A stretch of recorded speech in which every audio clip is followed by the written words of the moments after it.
মুখ্যমন্ত্ৰী এজনে ইমান অশোভনীয় কথা কেনেকৈ ক'ব পাৰে?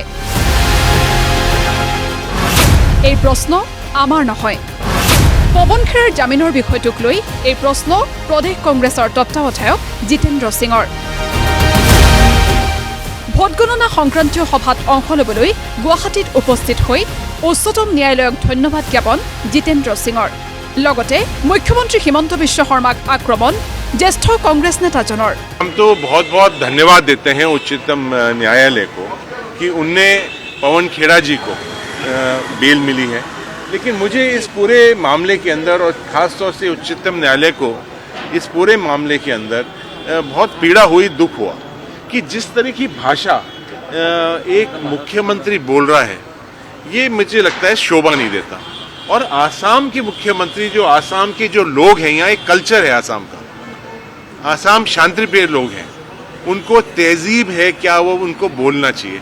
इस तरह की जो भाषा वो बोल रहे हैं वो मुझे लगता है कि शोभा नहीं देती है, और ये जो भाषा है ये दर्शाता है कि फ्रस्ट्रेशन कितना है। मुख्यमंत्री पत्नीर गोचरत पवन खेराई जामिन पोवाक লৈ प्रतिक्रिया प्रकाश गौरव गगৈৰো।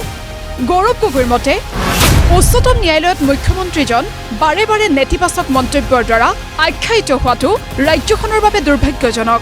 যথেষ্ট দুৰ্ভাগ্যজনক কথা যে হিমন্ত বিশ্ব শৰ্মা ডাঙৰীয়া অসমৰ মুখ্যমন্ত্ৰী হিচাপে আকৌ পুনৰবাৰ আমাৰ সুপ্ৰিম কোৰ্ট আদালতৰ ভিতৰত তেওঁলোকৰ প্ৰতি যথেষ্ট যে নেগেটিভ ৰিমাৰ্ক, ক্ৰিটিকেল ৰিমাৰ্ক যে সুপ্ৰিম কোৰ্টৰ জাজ সুপ্ৰিম কোৰ্টৰ ভিতৰত প্ৰকাশ হ'ল, আমাৰ অসমৰ বাবে যথেষ্ট লজ্জাজনক কথা। মুখ্যমন্ত্ৰী হিমন্ত বিশ্ব শৰ্মাই আনকি অশ্ৰাব্য ভাষা ব্যৱহাৰ কৰি ৰাষ্ট্ৰীয় পৰ্যায়ত অসম আৰু অসমীয়াৰ আত্মসন্মানত আঘাত সনাৰ অভিযোগ গৌৰৱ গগৈৰ। অসমৰ বাহিৰত বিভিন্ন বাতৰি কাকতত বা সুপ্ৰিম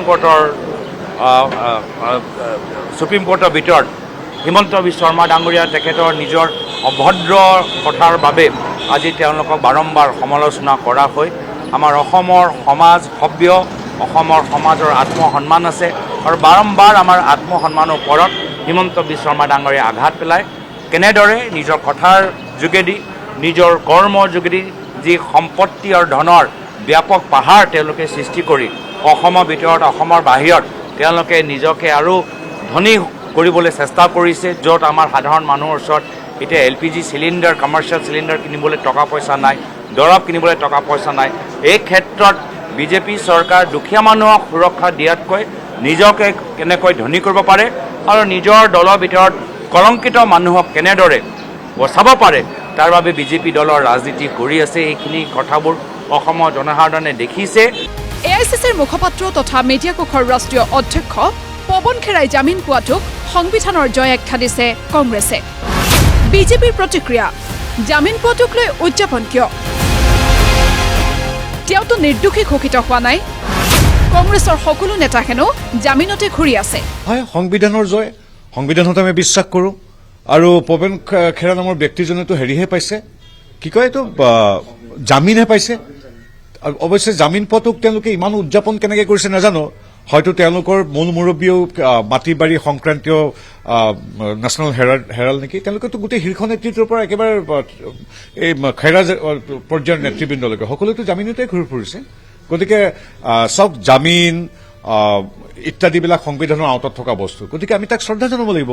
কিন্তু মই যিখিনি মই আইন সম্পৰ্কে জানো যে জামিন পোৱা মানে তেখেতক নিৰ্দোষ বুলি সাব্যস্ত কৰা নুবুজায়। সাধাৰণ এগৰাকী ব্যক্তিয়েও যি আইনৰ বহুত দফা নাজানিব পাৰে, তেওঁলোকে এইটোৱে জানে যে জামিন মানে কিছু সময়ৰ বাবে সকাহ, জামিন মানে তেওঁ যে নিৰ্দোষ সেই সিদ্ধান্ত দিয়া হোৱা নাই। আৰু যিবিলাক তেওঁলোকে কাম কৰিছে তাৰতো শাস্তি পাবই। ব্যুৰো ৰিপৰ্ট, প্ৰতিদিন টাইম।